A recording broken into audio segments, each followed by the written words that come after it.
యేసు నామానికి మహిమ కలుగును గాక. కూడి వచ్చిన మీకును నా నిండు వందనాలు.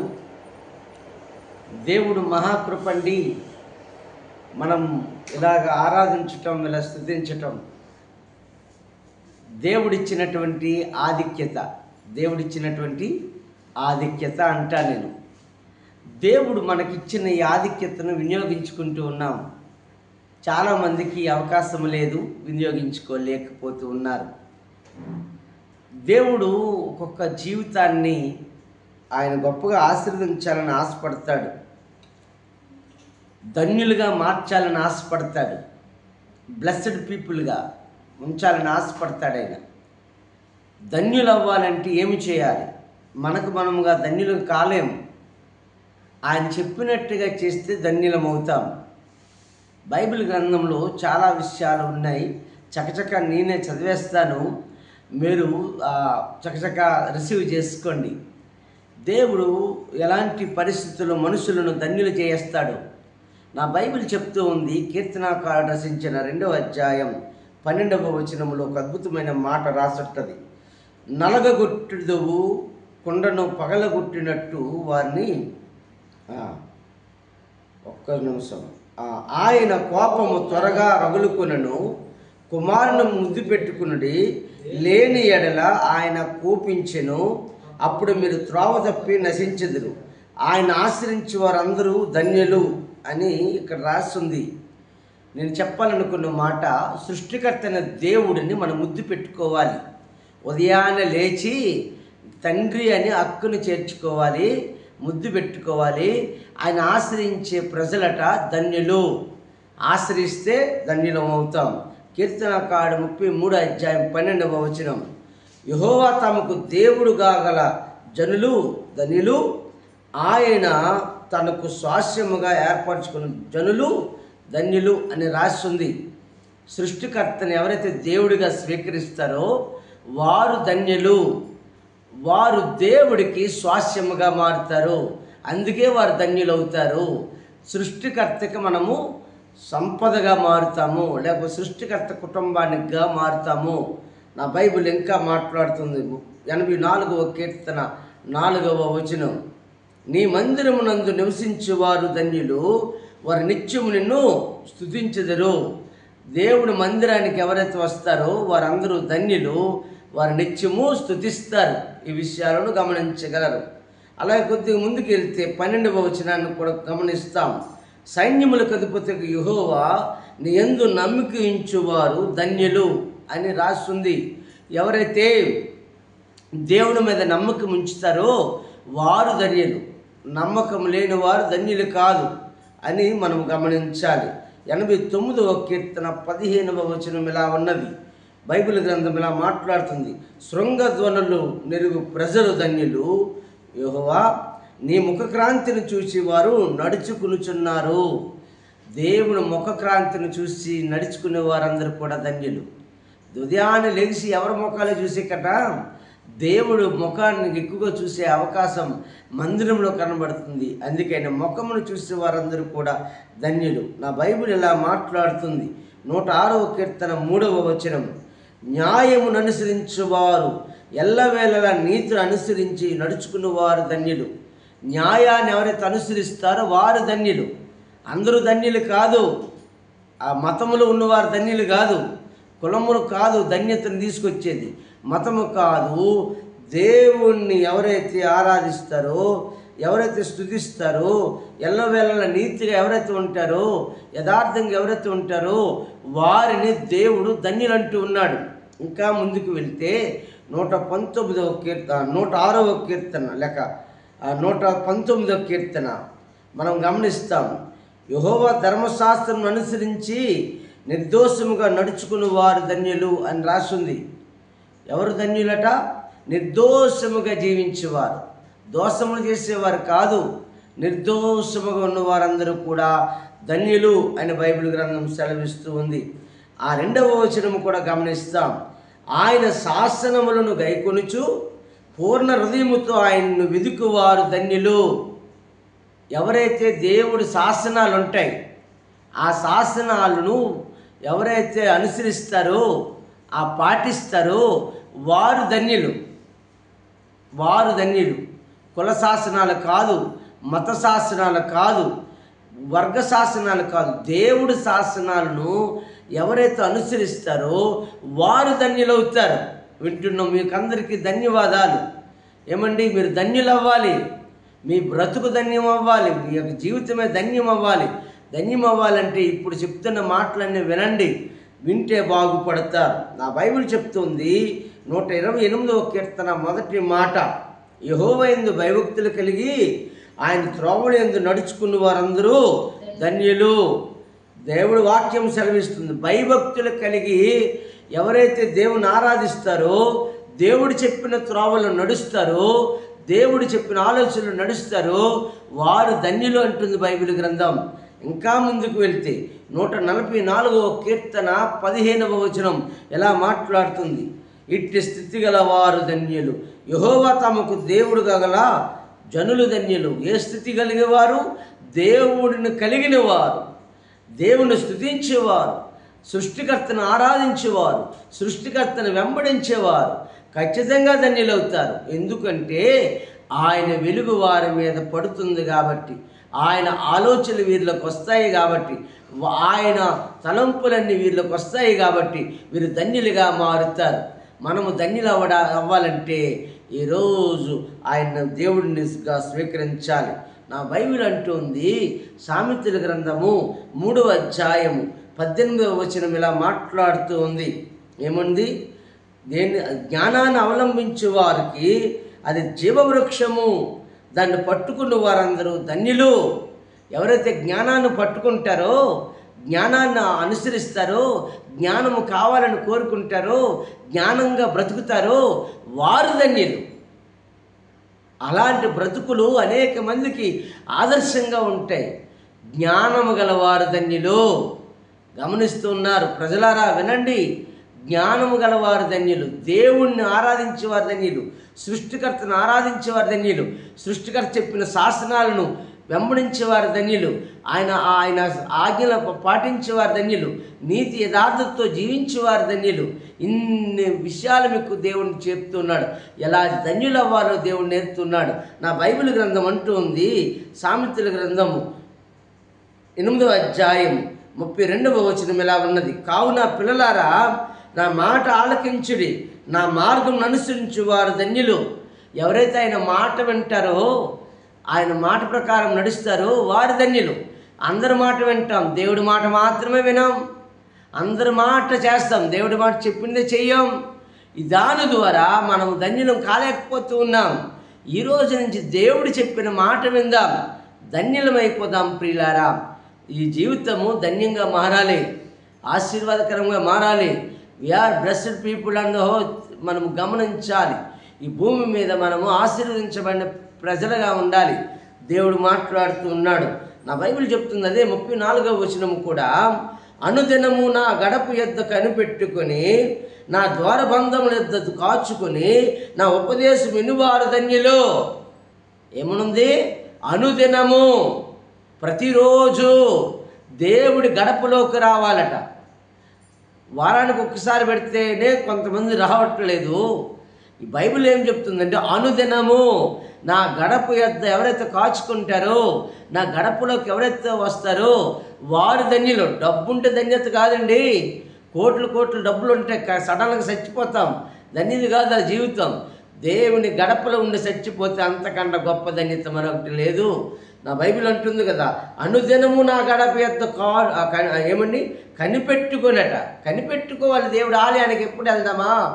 దేవుడు గడపలు అడుగు పెట్టియాలి. ఈరోజు ఎలాగైనా దేవుడు గడపలు అడుగు పెట్టి నా జీవితాన్ని సార్థకం చేసుకోవాలని ఏ వ్యక్తి అయితే అనుకుంటాడు, ఏ మనిషి అయితే అనుకుంటాడు, నిజంగా వారు ధన్యులు. అందుకే మనం ఈ కార్యక్రమం పెట్టాం. ప్రతిరోజు దేవుడు గడపలోకి అడుగు పెట్టేలాగున. నేను సొంతంగా పెట్టింది కాదు. ఎవరో పాస్టర్లు పెట్టకపోతే నాకెందుకు, పాస్టర్ సంగతి నాకెందుకు? దేవుడు వాక్యం చెప్పింది. అనుదినము 8:34 అనుదినము నా గడప యొద్ద కనిపెట్టుకొని, నా దూరబంధముల యొద్ద కాచుకొని, నా ఉపదేశం వినువారు ధన్యులు. ఇప్పుడు ఏం వింటూ ఉన్నారు మీరు? ఉపదేశం వింటూ ఉన్నారు. దేవుడి ఉపదేశం వింటున్నారు మీరందరికీ, అందుకే మీరు ధన్యులు. ఇక్కడికి వచ్చారు, అందుకే మీరు ధన్యులు. ప్రతిరోజు రావాలని దేవుడి వాక్యం సెలవిస్తుంది. దేవునికి మహిమ కలుగునుగాక. నా బైబిల్ అంటూ ఉంది, యెషయా గ్రంథం 30 అధ్యాయం 18వ వచనం ఇలా మాట్లాడుతూ ఉంది. కావున మీ యందు దయ చూపవలనని యెహోవా ఆలస్యము చేయుచున్నాడు, మిమ్మల్ని కరుణింపవలనని ఆయన నిలవబడి ఉన్నాడు. యెహోవా న్యాయం తీర్చు దేవుడు, ఆయన నిమిత్తము కనిపెట్టుకున్న వారందరూ కూడా ధన్యులు. ఆయన కొరకు కనిపెట్టుకోవాలట. ఆయన న్యాయం తీర్చే దేవుడు, అన్యాయస్తుడని వాడు కాదు. ఆయన గడప దగ్గర కనిపెట్టుకుంటే నీకు న్యాయం తీరుస్తాడు. నువ్వు అన్యాయమైన స్థితిలో ఉన్నావా? నీ భర్త ద్వారా ఇబ్బంది పడుతున్నావా? నీ భార్య ద్వారా ఇబ్బంది పడుతున్నావా? వ్యాపారం బాగులేదా? కుటుంబ వ్యవస్థ బాగులేదా? చేతిలో ఉద్యోగము లేదా? చేతిలో డబ్బులు లేవా? ఆయన న్యాయమైన దేవుడు. నిన్ను ఎవరైనా అన్యాయంగా ఇబ్బంది పెడుతున్నారా? నిన్ను అన్యాయంగా ఎవరైనా మాట్లాడుతున్నారా? అయితే నువ్వు ధన్యుడు అంటుంది దేవుడి వాక్యం. నా ప్రియమైన సహోదరులారా, వినండి వినండి. నా బైబిల్ అంటుంది, అదే 32వ అధ్యాయం యెషయా గ్రంథంలో ఒక అద్భుతమైన మాట 20వ వచనం చూస్తాం. సమస్త జనముల యొద్దను విత్తనములను చల్లుచు ఎద్దులను గాడిదలను తిరుగునిచ్చు మీరు ధన్యులు. దేవునికి స్తోత్రం. ఏమండి మన పశువులను బాగా కాయాలట, పశువులకి దానా వేయాలట, పశువులకి నీళ్ళు పెట్టాలట. అలాంటి వారు కూడా ధన్యులే. అంటే చాలాసార్లు పశువులకి రోడ్ల మీద వదిలిపెడతారు, అది కూడా తప్పు అంటుంది బైబిల్. ఎంత ఖండితంగా చెప్తా, నీళ్ళ యొద్దకి తీసుకురావాలట, నీళ్ళ యొద్దకి తీసుకురావాలట. దానా పెట్టాలి, దానా పెట్టకపోతే పాపము ఉంటుంది బైబిల్ గ్రంథం. ఇంకా ముందుకు వెళ్దాం. యేసు ప్రభువారు కొండ మీద చక్కటి ప్రసంగం చేసినాడు. ఏం ప్రసంగం చేసినాడు? ఎలాంటి వారు ధన్యులట? ఎలాంటి వారు ధన్యులమ్మా? ఏమండి? 5వ అధ్యాయం మత్తయి సువార్త 5వ అధ్యాయం తీయండి అందరూ. మత్తయి సువార్త 5వ అధ్యాయంలో ఎవరు ధన్యులంటూ ఉంది బైబిల్ గ్రంథం. చకచకా చదివేస్తున్నాను 3వ వచనం నుండి. ఆత్మ విషయమై దీనులైన వారు ధన్యులు, పరలోక రాజ్యం వారిది. దుఃఖపడు వారు ధన్యులు, వారు వాదార్చబడదరు. సాత్వికులు ధన్యులు, వారు భూలోకమును స్వతంత్రించుకుందరు. నీతి కొరకు ఆకలి దప్పులు గలవారు ధన్యులు, వారు తృప్తిపరచబడదరు. కనికరం గలవారు ధన్యులు, వారు కనికరం పొందుదురు. హృదయశుద్ధి గలవారు ధన్యులు, వారు దేవుని చూచుదురు. సమాధానపరచువారు ధన్యులు, వారు దేవుని కుమారులు అనబడదురు. నీతి నిమిత్తం హింసించబడవారు ధన్యులు, వారి లోకరాజ్యం వారిది.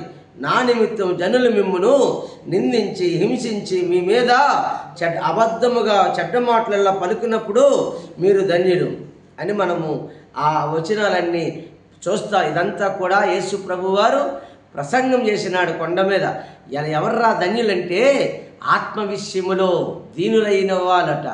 అంటే గర్వము లేనివారు, ఆత్మ కొరకు తగ్గించుకున్నవారు, సాత్వికులు, సమాధానపరచువారు, కనికరం గలవారు, వీళ్ళందరూ కూడా ధన్యులేనండి. మీరు ఆ బ్యాచ్లో ఉన్నారా? వేరే బ్యాచ్లో ఉన్నారా? ప్రశ్న వేస్తున్నాడు దేవుడు. మీరు ధన్యులు అవ్వాలంటే ఇగో దేవుడు చెప్పిన ఈ ఆత్మీయ సంగతులను మీరు వింటూ ఉన్నారు. ఇంకా ముందుకు వెళ్తే బైబిల్ అంటూ ఉంది.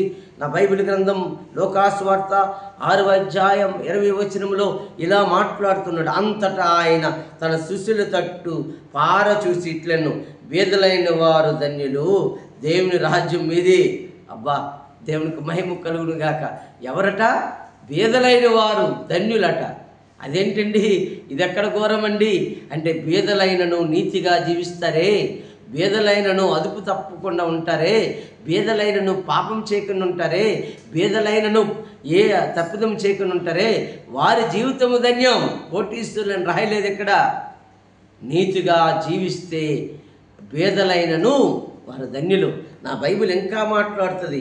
అదే 21వ వచనంలో అంటాడు కదా, ఇప్పుడు ఆకలి కొనుచున్న మీరు ధన్యులు, మీరు తృప్తిపరచబడదురు.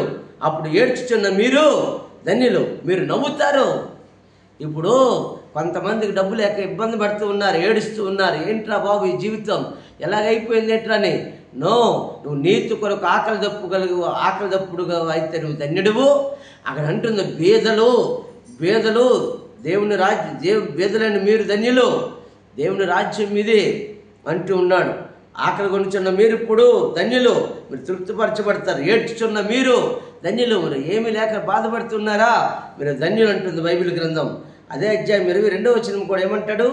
మనుష్య కుమారు నిమిత్తము. ఎవరి నిమిత్తము?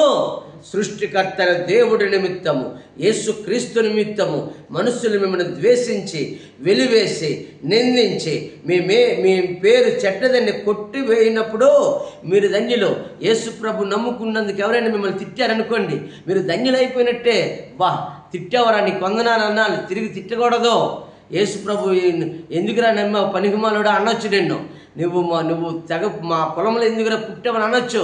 ఎందుకురా మా ఇంత పెద్ద కుటుంబాన్ని నువ్వు ఇలా పాడు చేసినావు అనొచ్చు. అన్నే వాళ్ళు అంటూ ఉన్నారంటే నువ్వు ధన్యుడిగా మారడానికి, నువ్వు దీవించబడడానికి, పరలోకానికి సొత్తుగా మారడానికి. యేసు క్రీస్తు నిమిత్తం ఎవరైతే తిట్లు కాస్తారో, యేసు నిమిత్తం ఎవరైతే నిందలు పడతారో వారు ఖచ్చితంగా దీవించబడతారు. వారు ఖచ్చితంగా నిందించబడిన వారు ధన్యులుగా మారుతారు. నా బైబిల్ అంటూ ఉంది, అదే లోకాసువార్త 12వ అధ్యాయం 27వ వచనం. కొద్దిగా ఎక్కువ అవుతుంది వాక్యం, చివరి వరకు వినాలని నా ఉద్దేశం. ప్రభు వచ్చి ఏ దాసులు మెలకువగా ఉండుట కనుగొనునో, 12:37. ప్రభు వచ్చి ఏ దాసులు మెలకువగా ఉండుట కనుగొనునో ఆ దాసులు ధన్యులు. అతడు నడుము కట్టుకుని వారిని భోజన పంక్తిని కూర్చుండబెట్టి, ఏమండి, తానే వచ్చి వారికి ఉపచారము చేయనని మీతో నిశ్చయముగా చెప్పుచున్నాను. దేవునికి స్తోత్రం, దేవునికి మహిమ కలుగునుగాక. గమనించండి, ఎవరు ధన్యులట? ఎవరైతే నిద్ర మానుకొని ప్రభు సన్నిధి కొరకు కనిపెట్టుకుంటారో, ఎవరైతే నిద్ర నాకు అవసరం లేదు, ప్రభు కొరకు నేను నిలబడతాను, నిద్ర ఒక రోజు పోతే పోయిందని ఎవరైతే అనుకుంటారో వారందరూ ధన్యులు. మరియు అతడు 2వ జామున వచ్చినను 3వ జామున వచ్చినను మెలకువగా ఉండుట కనుగొన్నో ఆ దాసులు ధన్యులు. కనిపెట్టుకోవాలట. ప్రభువా ఎప్పుడు వచ్చేస్తాడో, ఏ గడియలు వచ్చేస్తాడో, ఏ జాములు వస్తాడో, ఏ 2వ జాములు వస్తాడో, 3వ జాములు వస్తాడో నేను అనుకుంటాను. ఈ వాక్యాన్ని బట్టి నాకు తెలిసి యేసు ప్రభు వారు వేకువజామునే వస్తాడని అక్కడ అలాగే రాసి ఉంది కదండి. 2వ జామున వచ్చినో 3వ జామున వచ్చినో మనకు తెలియదు. కాబట్టి ఈ జాములు ఉదయాన్ని వేకువజామున ఎప్పుడు కూడా మెలకువగా ఉండాలి. ఇది వాక్యము. అందుకే వేకువజాము ప్రార్థన చాలా విలువైనది. వేకువజామున రమ్మంటానికి కారణం ఇదే. చాలామందికి అర్థం కావట్లేదు. మీకు అర్థమైంది, వచ్చారు మీరు ధన్యులు. దేవునికి మహిమ కలుగునుగాక. 1 పేతురు 4:14 అంటాడు, క్రీస్తు నామము నిమిత్తం మీరు నింద పాలైన ఎడల మహిమైశ్వర్య రూపి అయిన ఆత్మ అనగా దేవుని ఆత్మ మీ మీద నిలుచుచున్నాడు గనుక మీరు ధన్యులు. అబ్బా, ఎంతట ముచ్చట అండి. ఆ యేసు నిమిత్తం నిందల పాలైన వారికట దేవుని ఆత్మ వస్తుందట. మరి వాళ్ళు ధన్యులు అవ్వకపోతే ఏమవుతారు?